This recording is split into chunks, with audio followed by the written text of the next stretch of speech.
The following is a special documentary presentation of News 4.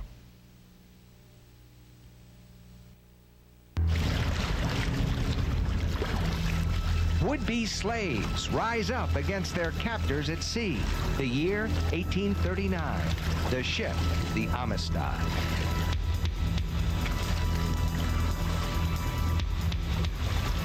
The first victory for the freedom of African people from enslavement. 164 years later, Western New Yorkers connect with history as the freedom schooner Amistad, a recreation of the cargo ship that had carried a human cargo, sails into Buffalo Harbor. Heave-ho! Heave-ho! Heave-ho! Buffalo's role in the abolitionist movement, the last stop on the Underground Railroad, made it a fitting port for the visiting Amistad. Tonight, senior correspondent Rich Newberg takes you on board the Amistad and the insurrection that changed the course of history. For many, the beacon of hope, the driving force for change, is the church. And Miles Hairston with the church like you've never seen it before, changing the destiny of African Americans in Western New York. Considered the cornerstone of Buffalo's African American community, churches are doing it all. We're kind of like the one-stop shop place for the entire community, especially in devastated communities. Significant beyond the spiritual because of a community in crisis. So the church is very, very necessary to help cause stability in families, stability in communities. That ministry appears destined to answer prayers and open windows of opportunity. I've been wanting this for so long, for so many women, for myself, something in my own neighborhood. Tonight, a change of course, taking destiny in their own hands.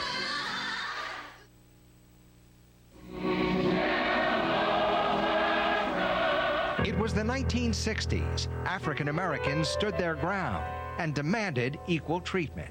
Firemen turned the hoses on the Only then did Congress pass the Civil Rights Act, prohibiting discrimination based on race, color, religion, or national origin. Free at last! Free at last! Thank God Almighty! We are free at last! History had proven that racial oppression could not be lifted without resistance to the status quo. The year is 1839. 49 adults and 4 children from Sierra Leone in West Africa had been held captive on board the Cuban cargo vessel La Amistad, which had been outfitted to accommodate the slave trade. Their long journey from Africa to Cuba started on a much larger ship called the Takura, where they had been crammed together in deplorable conditions and endured beatings and starvation. In the belly of the Amistad, which was heading for the southern part of Cuba, the Africans were able to free themselves of their shackles by using a common nail. A hand-wrought nail, and if you see any of the shackles at the time, they weren't Schlegg and Mosler and the kinds of locks we have today. They were very, very primitive, and they were able to pick the locks and release themselves below deck. It was the cook, a slave of the captain, who had told the leader of the revolt, Singbei Pie, that he and the others were destined to be slain and eaten. For Singbei, the threat may have seemed very real. Here are people with a totally different skin color, hair you've never seen like. Their eyes are strange. They wear weird clothes. They speak a language you don't understand. They come on large floating things with clouds that move them. And they carry these large sticks that spew fire and noise and death. Why would you not believe in the next step that they were capable of being cannibals? You don't know anything about them. During the revolt, 2 Spaniards from Cuba, who had purchased the human cargo to become slaves, were spared. They were needed to pilot the ship. But instead of sailing back to Africa, they navigated the Amistad to Long Island Sound, where a U.S. military ship came upon the Amistad. The Africans were arrested and charged with murder. The case went all the way to the United States Supreme Court. The Amistad captives were defended by former President John Quincy Adams. The court found that since the Africans were never slaves, slavery laws of the time did not apply to them. As to their rebellion on board the Amistad, the Supreme Court ruled they had the ultimate right of all human beings, in extreme cases, to resist oppression and to apply force against ruinous injustice. They were set free and went back to Africa. The freedom schooner Amistad, a recreation of the original, sailed into Buffalo Harbor to bring its lessons of race relations to the Queen City, a city known at the time of the Amistad as a hotbed of anti-slavery activity. The ship generates excitement wherever it goes. This was the pebble in the waters of discrimination and slavery that spread out and is continuing to go today, because our mission is to get people to talk about race. All right, you ready? Heave! Ho! Heave! Ho! Citizens of the Niagara region became involved on many levels, sometimes being moved to tears. Because I can just imagine what the Africans that were captured on board this ship, what it was like for them, just not knowing where they were going, what was going to happen to them, and just being away from everything that was familiar to you that you knew. And that's why it's overwhelming. So I see a woman crying or a man crying, it affects me. It makes me, wow, there's nice people out there. This person feels something for humanity, for a wrong that was done. Hand over hands. We're gonna get the sail right up in the air. For children and adults alike, the hands-on history lesson puts them in the cargo hold of the Amistad, where they can only imagine what it was like for Singbe and the others. They might be sad, and they might be wondering where their mom and dad at, and where are they at, and what's going to happen to them. Resistance was to become the motto of prominent former slave Henry Highland Garnett, who spoke of the Amistad here in Buffalo at a national black convention in the summer of 1843. This is a convention at which Henry Highland Garnett will say that American blacks, particularly American slaves, had the right to do what Amistad slaves did. In other words, rise up for their freedom. But the great orator Frederick Douglass warned against a bloodbath, a debate in Buffalo recalled with the visit of the freedom schooner Amistad. It gives us an opportunity to reflect on Western New York's own history in advancing human rights. Once the ship leaves, the story doesn't leave. And that we hope that this will also help to change the attitude of individuals here in the city of Buffalo. And that is the hope of those who recreated the Amistad and those who sail from port to port, reaching out to each visitor who comes on board with freedom's message. I want them to think, to examine, to realize that we are more alike than not alike as human beings, because the Amistad case was not about slavery. They were never slaves. Not about civil rights. They were never citizens. It's about human rights, the fundamental rights that we all have.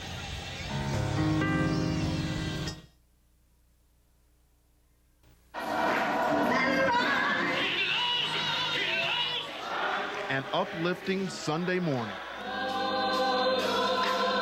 This is the church many people know, preaching the gospel. You ain't got no business trying to wait for somebody else to pray for you to get a prayer through to God. Now, if you think you really know the church, think again. The house of worship in the 21st century is not the church of days gone by.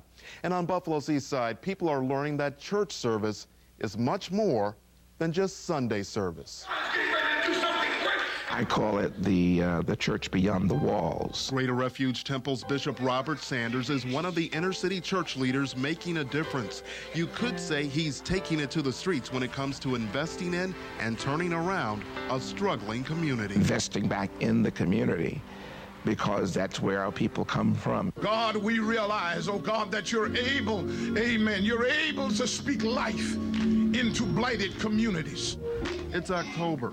A new plaza and new hope comes to this stretch of Buffalo's Jefferson Avenue. This is our first effort, if you will, in making a contribution to the economic development of this area. It's a development that turned years of blight and decay into the Greater Refuge Temple Plaza. You may be surprised to learn that with the passing of the plate, churchgoers covered $200,000 of the $250,000 project.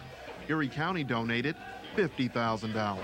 Today, we cannot have large treasuries because the money needs to be invested. The people gives money to be invested. The reality of the situation is that private companies aren't rushing to invest in the inner city. Guided by faith and prayer, churches have become major players in turning neighborhoods around. So much so that people are asking, if the church doesn't do it, who will? To understand the answer, you need to look to the past and beyond religion. Historians say the mission of the church expanded because there was a need. African American Studies professor Dr. Milton Cernett. This role of the black church was essential because government programs weren't covering these things. Black ministers tended to be the political and economic bosses in the black community. In the early part of the 20th century, when African Americans had a very tough time getting jobs, a good word from the minister went a long way. Often when white industry came looking for black workers, they sought black ministers to validate their congregants. Black churches have also played an important role in politics. Historians point to the church's leadership in the civil rights movement and the influence the church can have with government leaders. Practically every politician worth his or her salt knows that you ought to make a stop in at least one of the black churches here in Buffalo. Humbly, we say that we are probably the major developer in this community. The developer is St. John Baptist Church, and it's the driving force in the city's Fruitvale community. Its list of holdings reads like a corporation. Currently, we sit on 28 acres. We have $30 million worth of physical assets, and that doesn't include the value of the land. The church is a development machine. There's St. John Tower, which has 150 units. More than 800 people live in McCarley Gardens, named after the church's founder, the late Reverend Bernie C. McCarley. There are also plans to build 300 new single-family homes and 2 senior housing complexes at a cost of more than $50 million. This isn't for us. This isn't just for St. John members. This is for the community and to enhance the quality of life for the community. Sitting on the doorstep of the Buffalo Niagara Medical Campus, church leaders see an opportunity to create a world-class community. These ministers have the credibility, they have the support of the neighborhood, and they have the desire to get out of the pulpit, out of the churches, and into the streets and make a difference.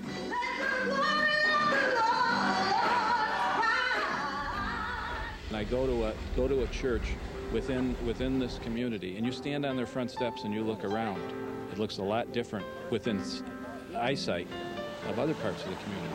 I think now, especially in tough economic times, tough educational times, the church has kind of become the everything in the black community. We are requested to do things from health awareness, HIV, to education, enhancement, to economic development, to spiritual growth. Meeting those needs takes money. That explains why Pastor Darius Pridgeon's True Bethel Baptist Church owns a screen printing company and plans to open a Subway franchise. Yes, that Subway. It may be the first church in the nation with subs and Sunday services. Not only are we given the spiritual piece, which is our #1 piece, but after we've prayed, we need to get up and do something. So not only are we doing the economic development just to have money in the bank, the reason we're doing the economic development is so we can fulfill our mission. And our mission is to help in this community. But it's real hard to help when you're broke. I got wings on the sticks. This is one of my specialties here. At the Greater Refuge Temple Plaza, opportunity is made affordable. Donnie Leverett is one of the tenants here. He's fulfilling a lifelong dream with the opening of his own restaurant. I used to live in this neighborhood a long time ago. It's a good opportunity for the people to work together with the church and rebuild. Some might see it as an odd pairing, the Bible and barbecue, but for the church, this is not about making money.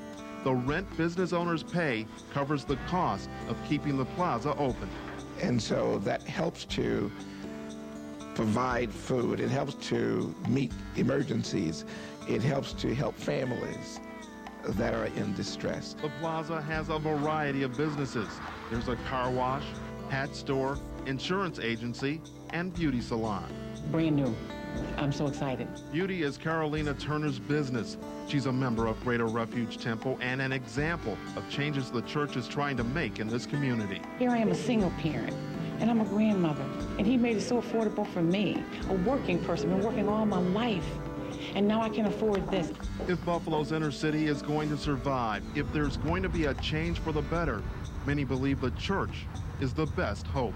I can think of several churches within the east side of Buffalo. If they were removed, the community would almost collapse. From the pulpit to the people, churches are leading the push for change in the community. Some have schools to shape young minds. There are multi-million-dollar development plans. Others push business opportunities, offering a helping hand instead of a handout. It all comes down to faith that there is hope. And I think once they see these opportunities to build and to get jobs, that's going to give hope to not just the people in the community, but outside of the community who would like to come back to Buffalo.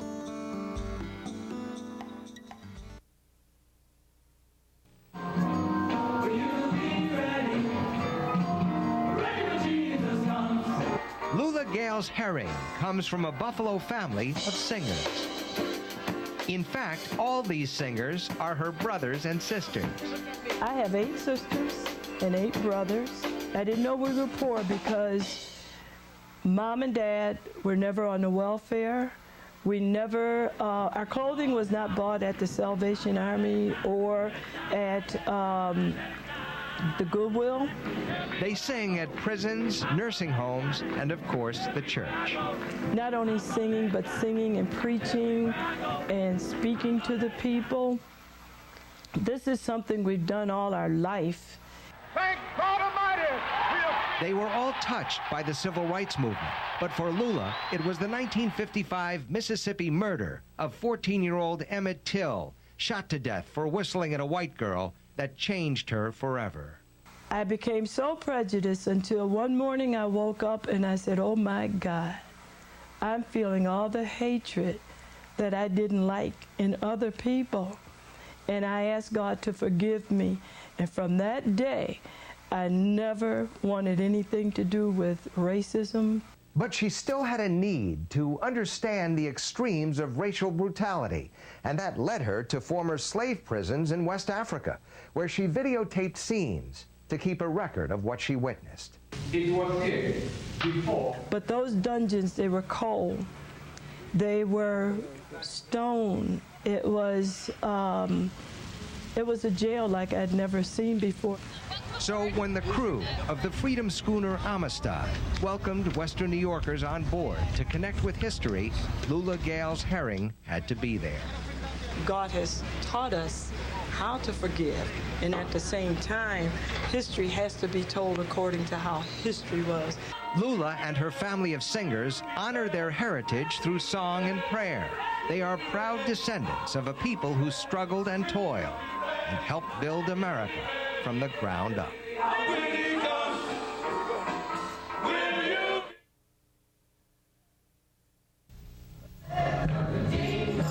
History is looking better than ever in downtown Buffalo.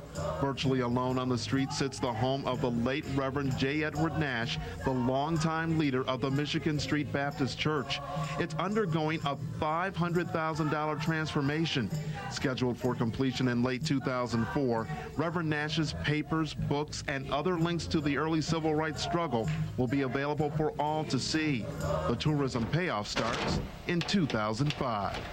National Association for the Study of Black Families will be holding its national convention here in Buffalo because of the Nash House. And then there's the Michigan Street Baptist Church.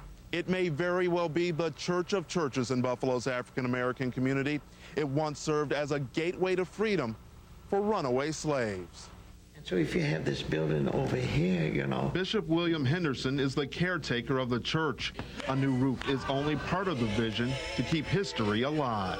Put some caricatures of slaves against the wall. and a little dim light in there. And then a sound effect where you hear the slaves whispering and saying, "Shh, be quiet, bounty hunters are coming."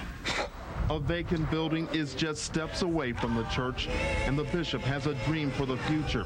It includes classrooms and a library for tourists and children. Children need to be made aware and need to be proud of their background. I have a yearning. I don't have the money. That's all I need. Money. $2 million to be exact is needed to turn this 1890s warehouse on Ellicott Street in Buffalo into the Mud Pies Children's Museum. New windows are a sign of progress for the project. Mud Pies Children's Museum, the Michigan Street Baptist Church, and the Nash House all aim to strengthen the foundation and nurture Black history in Buffalo. Advancement in terms of human rights or economic opportunity seems to come faster when those who are fighting for equality take the initiative and take destiny in their own hands. That seems to be the lesson of the Amistad and the direction of the African American church in Buffalo. Lives, even the course of history, can change dramatically. I'm Miles Harrison. And I'm Rich Newberg. Good night. Hey! Hey! Hey! Hey! Hey! It's overwhelming.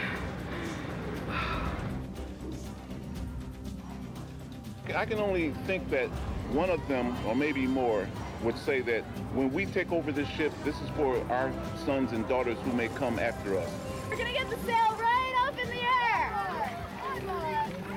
Lives are being changed. There is a responsibility that God placed in the heart of that leader to do more than just preach and teach spiritual things. Well, I think people come to the church, especially in devastated communities, because so many others have moved out.